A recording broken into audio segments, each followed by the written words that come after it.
Републиканскиот конгресмен на Калифорнија и председавач на подкомитетот за Европа, Евроазија и опасности во пораз Дана Рорабакер се извини за неодамнешната контроверзна изјава за Македонија. Интервјуто во кое велеше дека Македонија не е држава и треба да се подели било погрешно интерпретирано и не ја пренело неговата вистинска намера. Македонија е легитимна држава со право на самоопределување и почитување на границите. Мојот коментар алудираше можеби погрешно на мојата загриженост кон предизвиците во внатрешното владење со кој Македонија се соочува во врска со етничките малцинства.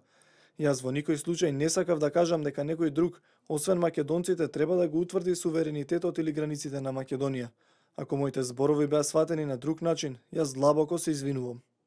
Во продолжение додава дека Македонија е пријател на САД, и тоа е особено видливо во поддршката што македонската армија ја дава во изминатите 20 години на САД и НАТО, како и мировните операции со бегалците од Авганистан, Ирак, Босна и Косово. Во интервју за Визион Плюс од Тирана неодамна Рорабакер истакна дека создавањето на македонската држава е пропаднат проект и незините делови треба да се поделат на соседните држави, вклучувајќи ги Косово и Бугарија. Интервјуто го пренесоа медиумите од целиот Балкан и истото најде на остри реакции од страна на јавноста, но и од страна на домашните институции.